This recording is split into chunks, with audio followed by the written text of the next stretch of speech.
Just coffee. And maybe 12 hours of coma-level sleep. That's all I ask, I muttered, the steering wheel cool beneath my exhausted grip as I finally turned onto my street. 42 hours awake, fueled by stale protein bars and the lingering adrenaline of a messy extraction in Switzerland. Something involving uncooked pasta as a cipher delivery method, don't even ask, had left me feeling like frayed wiring. The Alps were beautiful, sure, but freezing your bones off while dodging questionable characters tends to dull the appreciation. All I wanted was my bed, my shower, my non-HOA regulated life. But pulling into my driveway, the first prickle of unease hit me. Something was off. The landscaping, usually meticulously maintained, I paid good money for that pretentious botanical garden look, looked untouched, wilder than it should be after 2 weeks. No mail overflowed the box, no newspaper sat on the step. Then I saw the welcome mat. My usual one, a snarky comeback involving warrants, was gone, replaced by a stiff corporate-looking thing that read, "Compliance starts at the door," screamed HOA. Maybe just Karen being Karen, I thought, though a flicker of movement in a neighbor's window, a curtain falling back into place too quickly, sent a chill down my spine, left over from the mission. Paranoia, Alex. Get a grip. The real shock came at the front door. My key slid in, but wouldn't turn. Tried it again. Upside down. Nothing. Back door. Same resistance. Garage keypad. Dead. Sleep deprivation was making me fumble, maybe. Then I saw it. Plastered brazenly on the new, unfamiliar deadbolt. A neon orange sticker, peeling slightly at one edge. Access revoked by HOA Security Authority. Property temporarily seized under Article 12C of Community Code Conduct. Contact HOA Authority for access. Seized? My brain went from sluggish to DEFCON 1 in a heartbeat. I glanced around. Empty street. No witnesses. Fine. I bent down, flicked a piece of bark off my boot sole, and extracted the bent hairpin I always kept tucked there for emergencies, found a sturdy twig near the rose bushes. 15 seconds, that's all it took. The satisfying click echoed louder than it should have. As the door swung open, a shriek pierced the air. "You can't do that! That's a violation!" Karen, standing on her lawn across the street, hands on her hips, radiating righteous fury, her jaw practically unhinged as I simply looked at her, then stepped inside. Forget the shower for now. I dropped my duffel bag, smelling faintly of jet fuel and regret, and walked straight back out, heading for the glorified shed they called the HOA office. The automated hotline, predictably, went to voicemail. Karen was there, behind a faux wood desk, sipping from a mug, declaring, "I'm not bossy, I'm authoritative." She didn't even flinch, just offered a tight, smug smile that didn't reach her eyes. It felt rehearsed. "Oh, Alex, back already?" Her voice was nasal, condescending. "We noticed your prolonged absence. Neighbors expressed concerns. Odd cars, unusual hours. A vote was taken. You were deemed security risk adjacent." Security risk adjacent? Are these even real rules, Karen? "They are now," she sniffed, sliding a laminated sheet across the desk. Infractions included grass texture inconsistent with neighborhood aesthetic, excessive garage security, and lack of visible seasonal cheer. It was utterly insane. Then came the kicker, a temporary visitor pass to my own house, expiring in 72 hours. I didn't argue, didn't yell. I just took the pass, turned and walked out. The gears were turning behind my exhaustion. Karen wasn't smart enough or bold enough to pull this stunt alone, not changing locks on a house I owned outright. Someone else was involved. Someone had coached her. And the timing, right after I got back. No. This wasn't just about overly confident landscaping anymore. This was something else entirely. My quiet suburban street suddenly felt a lot less safe. Clutching the ridiculous laminated visitor pass, my key to my own damned house for the next 72 hours, I walked back down the aggressively curved path Karen had once tried to fine someone for. Security risk adjacent, grass texture violations. The absurdity was a smokescreen. Karen wasn't orchestrating this. She was performing, badly. The smugness, the pre-prepared list of violations, the timing. It stank. Someone else was pulling the strings, someone who wanted me locked out, possibly watched, right after I returned from a mission that hadn't exactly ended cleanly. That pasta cipher felt like a lifetime ago, but the paranoia it bred was fresh. This wasn't just HOA tyranny. It felt personal, professional. Shower and sleep were off the table. Time for step one of any decent ground assessment. Walk the dog. Problem was, I didn't own a dog. Didn't matter. In neighborhoods like this, a man walking with purpose while holding an empty leash gets dismissed, ignored, or occasionally pitied. Perfect cover for observation. I grabbed an old leash from the garage, looped my thumb through it, and started my patrol, adopting the vacant stare of someone pondering canine bowel movements. The feeling of being watched intensified almost immediately. Not overt, just present. A delivery truck lingered too long at the curb. Curtains twitched. A jogger rounded the corner, earbuds in, but his eyes scanned too methodically, lingering on my house, then me. As I deliberately paused, pretending Biscuit was investigating a particularly fascinating patch of crabgrass, the jogger faltered for half a second, his pace momentarily broken, before continuing on. Not proof, but another data point for the something is seriously wrong column. Then I saw it. Parked 2 streets over, partially obscured by an oak tree, was a white van. Generic. Bland. Except for the 5 mismatched antennas poking from the roof like metallic weeds, and the faint outline where a thermal imaging sticker had clearly been peeled off the side panel. Definitely not Gary's pest control. As I slowed, angling for a better look, the side door slid open a crack. I caught a glimpse of a man inside, wearing a professional-grade comms headset. He saw me clock him. No hesitation. Engine on. Van rolling smoothly away. No logo, no phone number. I snapped a quick picture with my phone. The license plate was predictably obscured by a strategically placed smudge. Later, the barcode I managed to capture on the rear panel came back as invalid. Surveillance. Blatant, if you knew what to look for. Back home, nursing a lukewarm coffee I didn't trust enough to drink, I pulled out my handheld signal detector. Routine sweep. The usual Wi-Fi signatures, Bluetooth noise, then wham. A low-frequency, pulsed signal, military grade, pinging steadily. Too clean, too directional for ambient tech.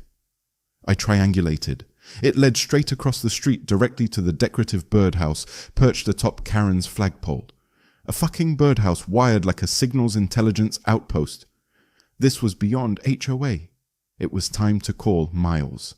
Miles lived 3 doors down in a house that looked perpetually on the verge of collapse, held together by stubborn ivy and, I suspected, sheer force of will. Inside, however, was a digital fortress. Ex-Navy cryptanalyst turned semi-retired hacker, Miles owed me one from a messy incident involving offshore servers and ill-advised bets in Macau. I found him hunched over a keyboard, bathed in the glow of 6 monitors displaying scrolling lines of code. "Problem, Alex?" he asked without looking up, fingers flying. "You could say that. Got a weird signal I need eyes on.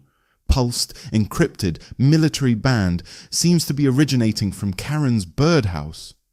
Miles finally turned, one eyebrow raised. "Karen? The overlord of lawn ornaments? Probably just some Cold War surplus crap she bought online. Directional antenna, Miles, pointed right at my house, and there was a van." I quickly detailed what I'd seen. He leaned back, stroking his beard. "Okay. That's less boring. Give me the frequency."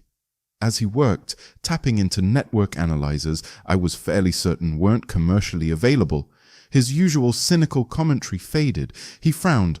"Hold up. This isn't amateur hour. Clean signal, tight beam, and it's routing data packets through a weird relay. Hang on." His fingers blurred. A new window popped up on his main screen. Shit, Alex! Someone just tried a brute force entry on my secure gateway, right after I pinged that birdhouse relay. Sophisticated attempt, too. My blood ran cold. They weren't just watching. They were reacting. Can you handle it? Yeah. Firewall held, rerouted the attack vector to a honeypot in Vladivostok. But they know someone's poking around now. This just got interesting. What's plan B? Plan B is we see what's inside the HOA nerve center tonight. Midnight. The HOA office complex, a glorified strip mall unit, was dark.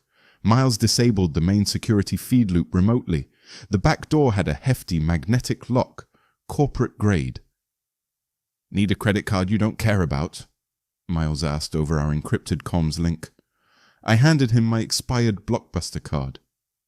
20 seconds of skillful jimmying later, we slipped inside. The main office smelled of cheap air freshener and paranoia, walls plastered with laminated rules. But the real prize was a locked door marked HOA compliant storage, staff only. Miles made short work of the keypad using a signal decoder. We stepped inside and my breath caught. It wasn't storage, it was a mini NSA outpost. Racks of servers hummed quietly. Monitors displayed live feeds from hidden cameras aimed at multiple homes, including mine. Filing cabinets contained printed surveillance logs, timestamps of residents leaving for work, package deliveries, notes on suspicious gatherings, likely backyard barbecues.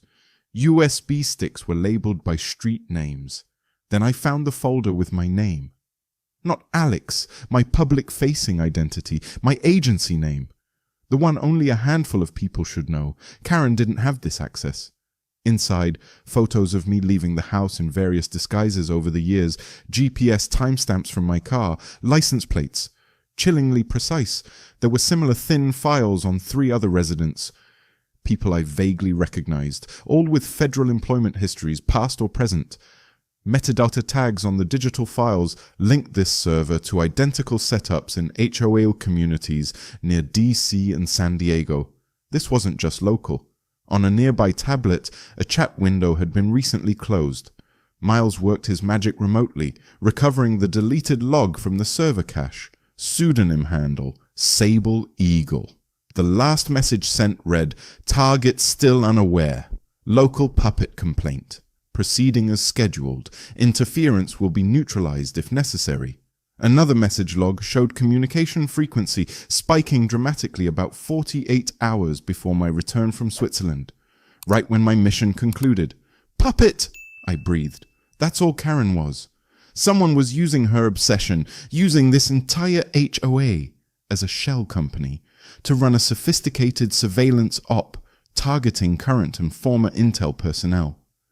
And the timing wasn't random. It felt directly tied to whatever mess I'd just walked away from in the Alps. "Miles," I whispered into the comms, downloading everything I could onto an encrypted drive. "This isn't about HOA rules. They're hunting us, back in the relative, and likely temporary, safety of my own 4 walls. The adrenaline from the HOA office infiltration slowly subsided, replaced by a cold, calculating fury. Miles's voice crackled over our secure comms link, his earlier skepticism completely gone. 32 active devices, Alex. 32! Birdhouses, sprinkler controllers, fake rocks, even a couple of those tacky garden gnomes, all routing data through Karen's server, then bouncing off that weird relay we found. This isn't just your street. It's a 10-block radius at least, maybe more. And based on those metadata tags, this playbook's been run elsewhere. My agency name in their files, the connection to other federal personnel. The timing is linked to my Swiss mission. The picture was becoming terrifyingly clear. Karen wasn't just a puppet. She was the local franchise manager for a private intelligence network specializing in surveilling people like me, likely under the guise of community safety. And Sable Eagle, whoever they were, was pulling the strings. They weren't just watching, they were hunting. "All right," I said, pacing my living room, checking corners out of habit. Phase 1 was intel gathering. Phase 2 starts now. Time to rattle the cage. Let's call it Operation Suburban Showdown. Miles chuckled darkly. Catchy. What's the plan? Full scorched earth? Not yet. That comes later. First we play dumb. We disrupt their network subtly. We make Karen panic. We force the Sable Eagle to overreact. Show their hand. The upcoming HOA community cookout was the perfect stage. I showed up wearing my loudest Hawaiian shirt, carrying a tub of store-bought potato salad, and sporting a goofy, oblivious grin. I regaled anyone who'd listened with fabricated tales of being off-grid in Montana, communing with nature, and writing a truly terrible novel about sentient tree spirits. The sheer absurdity made Karen visibly twitch when she arrived, clipboard in hand, her smile stapled on so tight it looked painful. She made a big show of welcoming me back, complimenting my charming, red, regulation-violating lawn ornaments. Then she handed me a freshly printed letter detailing a new community security initiative. The centerpiece? Voluntary in-home compliance checks to ensure household safety standards. Voluntary checks? I feigned impressed admiration. Wow, Karen, that sounds incredibly thorough. Did you come up with this yourself? Or is it part of a broader program? She preened for a moment. We had assistance from a consulting group, she said, hesitating slightly. Experts in modern oversight methods. Fascinating. What's their name? I'd love to read up on their work. Ah, it's confidential, she deflected quickly. For security reasons, of course. Bingo. She had no idea who she was really working for. That ignorance was my leverage. I spent the next few days subtly feeding misinformation into the suspected listening devices, talking loudly on the phone about fictional job offers in Alaska, discussing non-existent security system upgrades with Miles over an open channel we knew they monitored. Let them chase ghosts. Then came the disruption. Using a custom signal scrambler Miles had whipped up, I took leisurely strolls past every known surveillance point. The gnomes, the fake rocks, the lampposts, broadcasting a looped image of an empty street or a placidly waving squirrel. Their monitors would show nothing amiss while their actual eyes were blind. Next I accessed the HOA's prized drone via a known backdoor in its firmware. Instead of its usual patrol route, it spent an afternoon obsessively following Karen's car like an overly enthusiastic, buzzing puppy hovering just outside her driver's side window. Reports of her frantic swerving and panicked calls flooded the neighborhood Facebook group. The pièce de résistance came during the HOA's weekly yard standards inspection. Timing a remote command perfectly, I triggered every smart sprinkler system on the block simultaneously, just as Karen and her inspection committee rounded the corner. She slipped on a suddenly soaked patch of pavement and landed squarely in Mrs. Henderson's prize-winning collection of ceramic garden gnomes. Someone caught the glorious flailing spectacle on video. It hit TikTok by dinner, captioned HOA Karen versus the Gnome Rebellion. They retaliated. Predictably, but escalating. The morning after the sprinkler incident, my car wouldn't start. Dead. Not a battery issue. The ignition had been expertly tampered with. A quick call to Miles, a few frantic minutes of him remotely diagnosing and bypassing the fried circuit via the car's OBD2 port. And I was mobile again. But the message was clear. They were done playing passive. Saturday arrived. The day of my meticulously planned, fully HOA compliant backyard barbecue. Permits filed, decibel levels pre-approved, decorations rigorously adhering to Rule 7, subsection B, pastel colors only. As neighbors gathered, cautiously enjoying ribs and lemonade in the suddenly liberated atmosphere, I made a show of thanking Karen, who had arrived late looking pale and furious, for her unwavering dedication to community safety. And in honor of that dedication, I announced, pulling down a projector screen I'd set up earlier, let's review our neighborhood's impressive surveillance upgrades. Panic flashed across Karen's face. The footage I played was carefully sanitized. Clips of the hidden devices Miles and I had mapped. Anonymized timestamps from innocent homes showing unusual data uploads. A graph illustrating data exports to servers registered overseas. I never mentioned spies or Sable Eagle. I just presented the facts and let the murmuring crowd connect the dots. Halfway through, Karen snapped. She made a desperate dash towards my house's main breaker box on the side wall. I smirked inwardly. She flipped the main switch with a loud clang. Nothing happened. The projector, lights and music kept going, powered by the backup generator I'd secretly wired in. Someone in the crowd snickered. Someone else loudly offered Karen a hot dog. She shrieked something incoherent about traitors and stormed off, nearly tripping over a pink flamingo. Within the hour, footage of the entire event, including the failed power cut, hit Reddit. HOA Karen tries to cancel BBQ, gets burned instead. Later that night, the real confirmation came. Reviewing my own secure router logs, I found traces of an active, extremely sophisticated connection attempt trying to breach my VPN tunnel. Not local. This one had bounced off a satellite uplink. They knew I knew.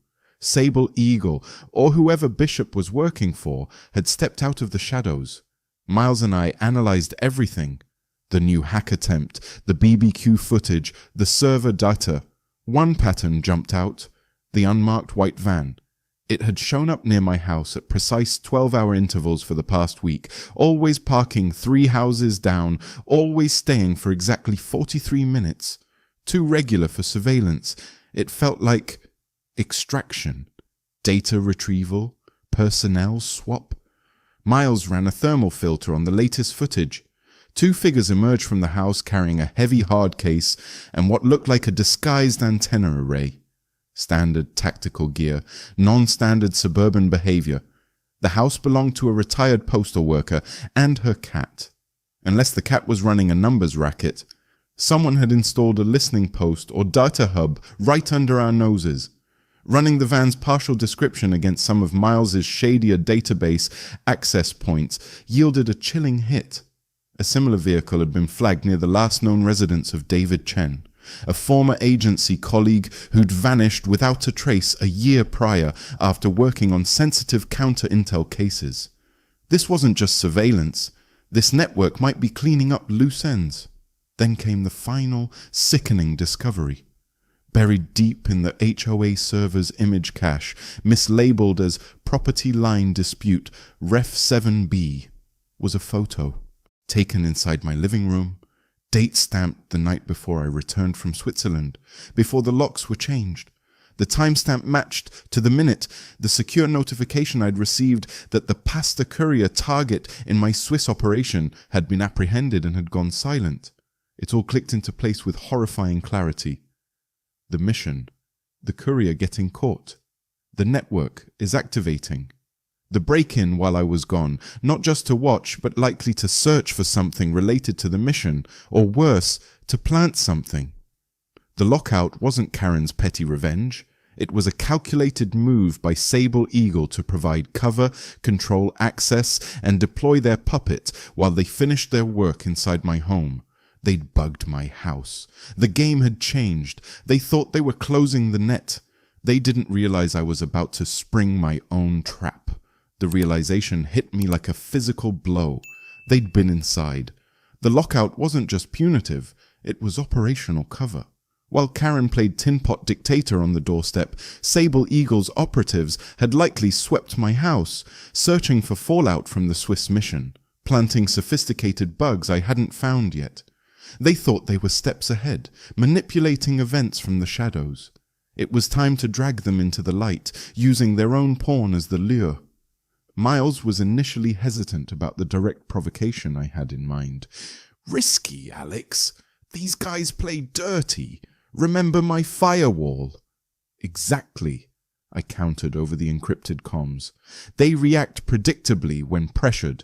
We need to force their hand, draw out someone higher than Karen, and burn this network down so publicly they can't just sweep it under the rug. It ends now. The plan was simple. Leveraging Karen's fatal flaws, arrogance, and paranoia. I procured a sturdy black Pelican case, standard military-grade issue, Across the top, I slapped a bold yellow sticker, classified asset disposal, authorized eyes only. Inside, I placed the bait, carefully doctored documents, an official-looking, but entirely fabricated, authorization backdated 2 weeks before the lockout, empowering Community Coordinator Kay Peterson to oversee sensitive data collection for a private intelligence contractor named Aegis Analytics, a defunct firm Bishop had been linked to years ago. Included were fake encrypted communication logs between Karen and Aegis, and a map highlighting fictional high-priority surveillance nodes across the neighborhood. Enough to look legitimate, incriminating, and utterly terrifying to someone realizing they were in over their head. I placed the case conspicuously near my front door, slightly scuffed, as if recently delivered. A micro camera, hidden in the bird feeder across the street, fed a live stream through 3 VPN tunnels to Miles and me. Then I drove a rented, nondescript plumbing van around the corner and waited. It didn't even take 2 hours. Karen strutted up my driveway, clipboard conspicuously absent, replaced by an air of self-importance mixed with unease. She glanced around with the subtlety of a Bond villain, bent over the case, tapped it. Then, pulling on a pair of pristine white gloves she produced from her handbag, she began working the latches. The moment the second latch clicked open, a silent alert pinged on my phone. Bait taken. I watched her eyes scan the documents, her face paling visibly. She stuffed the entire packet into her oversized purse and marched purposefully back towards the HOA office. Phase 2. I immediately activated the internal camera feed from the server room we'd accessed before. 5 minutes later, Karen was on screen, frantically rifling through files, then dialing a number, her voice escalating into a panicked screech I could almost hear through the silent feed. Then he walked in. Dark suit, expensive shoes, cold eyes. Bishop, exactly as the grainy file photos depicted him from his CIA days before he burned out selling intel. He looked utterly calm as Karen thrust the fake documents at him. He didn't even glance at them, just took the packet, fed it into a heavy-duty shredder beside the dead servers, and looked her dead in the eye. I zoomed in, reading his lips clearly. "If you talk, you vanish." Karen crumpled, the last vestiges of her authority evaporating into pure fear. She wasn't just a puppet, she was disposable. As Bishop exited the HOA office and headed towards a sleek, anonymous sedan parked nearby, I put the plumbing van into gear. A misjudged turn into the parking lot forced him to slam on his brakes, tires squealing faintly. Our eyes met through his windshield for maybe 2 seconds. No words, just pure, cold recognition.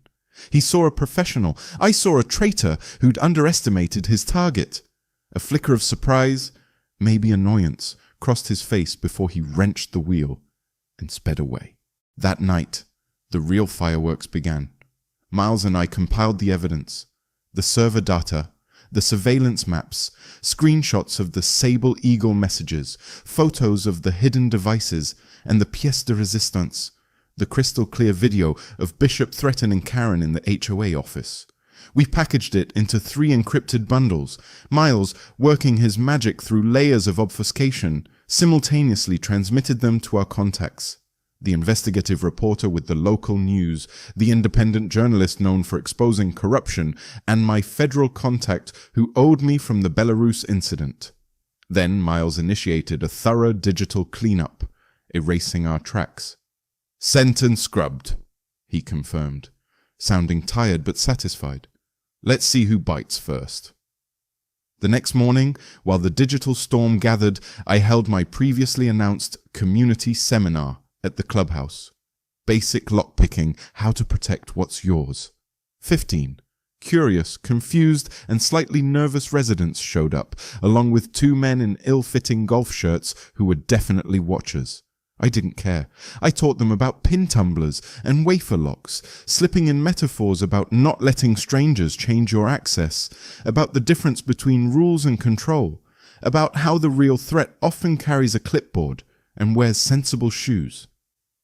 Halfway through, Karen walked in, looking like a ghost. She sat in the back, silent, staring at her hands. As I finished, thanking everyone, I made eye contact with her. "Always question authority," I concluded, "even when it seems perfectly reasonable." She flinched but didn't look up. The fallout was swift. By evening, the first news story broke, citing leaked documents and video. Headlines screamed, "Suburban spy ring. HOA used for covert surveillance. Former CIA agent linked to neighborhood watch scheme." Neighbors started ripping down birdhouses and garden gnomes. An emergency petition to dissolve the HOA board gained hundreds of signatures overnight. Karen's house went dark. 2 days later, a moving truck cleared it out before dawn. She was gone. Bishop was publicly named. Subsequent reports listed him as sought for federal questioning before the news outlets quietly stated he had disappeared.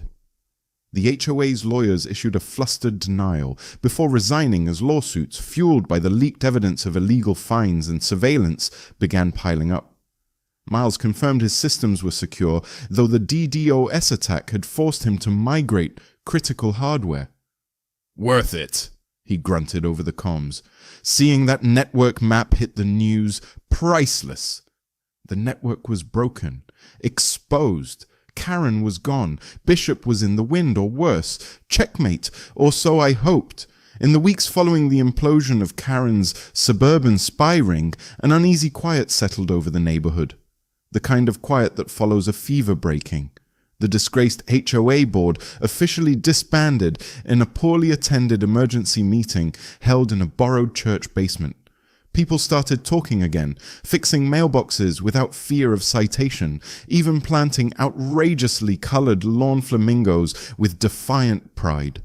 Someone started selling t-shirts online that read, "Unlock Your Rights," featuring a crossed twig and hairpin. I bought 3. The infamous birdhouse cameras vanished overnight. The neighborhood breathed again, scarred but liberated. My own peace was harder won. There were calls, of course, polite but pointed inquiries from men in quiet suits using secure lines. How had I uncovered so much so quickly? I stuck to the sanitized version. I was provoked on my own doorstep, and I returned the favor. Most accepted it. Professionals respect defending home turf. But the pointed questions about how a local HOA network obtained my agency designation lingered uncomfortably. It wasn't public knowledge. The implication hung heavy in the air. The rot might not have been confined to just Bishop and his private network. There could be a leak somewhere closer to home, another threat to watch for. One rainy afternoon, tucked inside my newly delivered and thoroughly screened mail, was an anomaly. A thick, cream-colored envelope, handwritten address sealed with old-fashioned wax. No return address. Inside, a single sheet of heavy paper bore a simple typed message. You weren't the only one they were watching. You reminded us to watch back. No name, no signature. Confirmation that the network's reach and its potential targets had indeed been wider than just our little cul-de-sac cluster. I burned the letter, but the message remained etched in my mind. The house needed a final, deep cleanse. This time, knowing what I was potentially looking for, I found them. 3 sophisticated bugs I'd missed in my initial sweep. One nestled inside a light switch, another tucked behind the fridge compressor, both cleverly shielded and drawing minimal power. A third, high-frequency transmitter was embedded in the attic insulation, likely planted during the pre-lockout intrusion. They were disabled now, probably remotely once the network was exposed, but finding them was grim confirmation. Karen hadn't installed those, she'd just unlocked the door for the real players. My new security system went far beyond HOL compliance. Biometric locks on every entry point, layered offline backups, 0 cloud storage, 0 remote access. If you weren't me, you weren't getting in. I added a decoy safe filled with Monopoly money, programmed my smart assistant to occasionally spout ominous Russian proverbs at random intervals, and replaced the welcome mat again. This one simply read, "Try me." Then, the final twist. a moving truck pulled up to Karen's empty house. Unloading boxes marked Gov, Training, Equipment, Clearance, Verified was a woman I recognized instantly. Sarah, one of my more promising trainees from Langley a few years back, fresh off an internal rotation. She saw me watching from my porch and offered a bright, professional smile. "Heard the neighborhood was quiet now, Alex," she called out. "Quiet," I echoed, walking over, my mind racing. Coincidence, or was Langley planting a friendly face nearby? Relatively speaking. I helped her and her husband, a quiet man with observant eyes, carry in a weighted box. He chuckled when I briefly recounted the HOA saga. "Seriously?" She tried to evict a CIA lockpicking instructor by changing the locks. He shook his head. Bold move. Bold, I agreed, and colossally stupid. Later that night, sitting on my porch, the air finally free of Karen's oppressive reign and tasting faintly of normalcy, I felt a semblance of control return. Not absolute peace, I knew better now, but the earned control that comes from vigilance.